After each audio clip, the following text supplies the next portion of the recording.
प्रिय दर्शकों नमस्कार।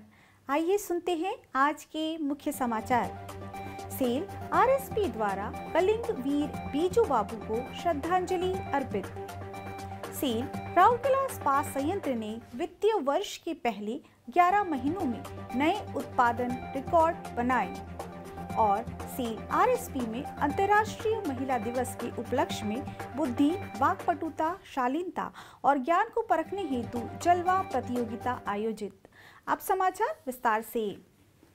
किंवदंती पुरुष कलिंग वीर बीजू पटनायक की जन्म दिवस का पालन 5 मार्च को राज्य के अन्य भागों के साथ साथ राउरकेला में भी किया गया।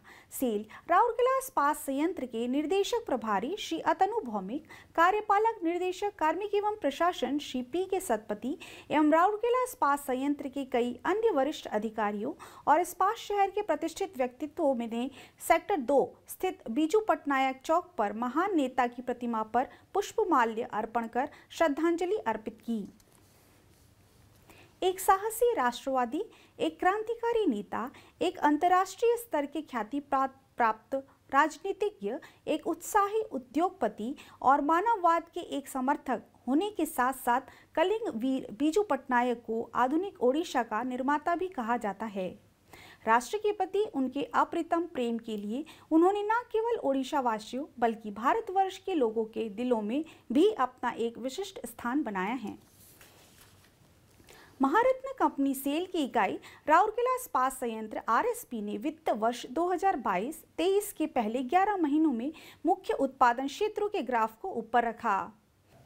अप्रैल 2022 फरवरी 2023 की अवधि में संयंत्र 36,68,938 टन क्रूड स्टील और 34,33,975 टन विक्रय योग्य स्टील का उत्पादन करने में सफल रहा, जो स्थापना के बाद से इसका अब तक का सबसे अच्छा प्रदर्शन था। कोक ओवन बैटरी 6 से ओवन पुशिंग में भी उपरोक्त अवधि में 90.1 का अब तक का सबसे अच्छा आंकड़ा देखा गया। कुल सिंटरिंग उत्पादन भी 63,80,073 टन के उच्चतम स्तर पर पहुंच गया।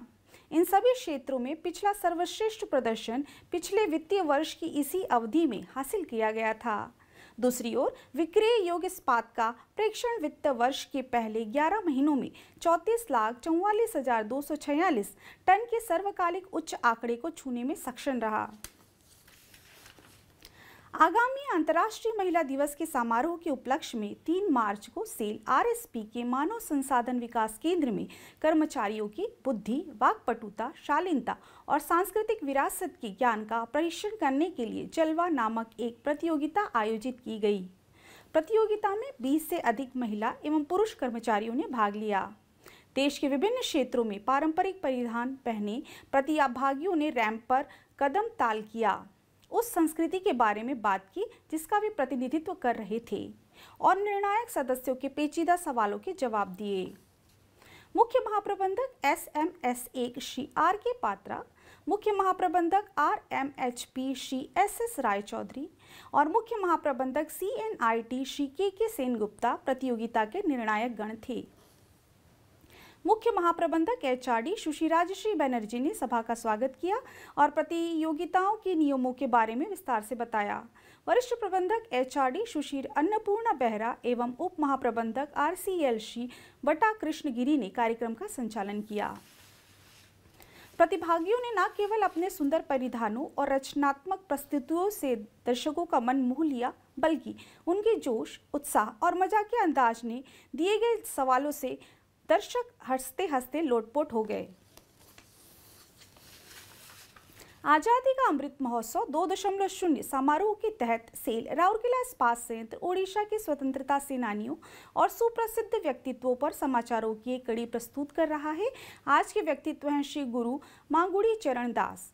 प्रसिद्ध लोक नृत्य गोड़ीपू के अद्वितीय संरक्षक गुरु मागुड़ी चरण दास का जन्म 1911 में ओडिशा के पुरी जिले के एक विश्व प्रसिद्ध शिल्प गांव रघुराजपुर में हुआ था। गुरुजी पौखाजा में अपनी विशेषज्ञता और कौशल के लिए भी जाने जाते थे। ग्रामीणों और उनके अगणित शिष्यों द्वारा लोकप्रिय बाबा के रूप में संबोधित गुरु मागुड़ी चरण दास ने अपने दशभुजा गोटीपू नृत्य प्रतिष्ठान के माध्यम से हाशिए पर पड़े गोटीपू नृत्य और इसके अभ्यासियों के पुनरुत्थान में महत्वपूर्ण भूमिका निभाई है।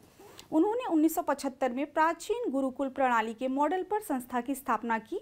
ओडिशा संगीत नाट्य अकादमी पुरस्कार, गुरु केलुचरण महापात्र पुरस्कार और मध्य प्रदेश सरकार से तुलसी पुरस्कार विजेता को वर्ष 2004 में प्रतिष्ठित पद्मश्री से भी सम्मानित किया गया था। ओडिशा के महान सपूत 5 दिसंबर 2008 को रघुराजपुर में अंतिम सांस ली। आज के हिंदी समाचारों में बस इतना ही। नमस्कार।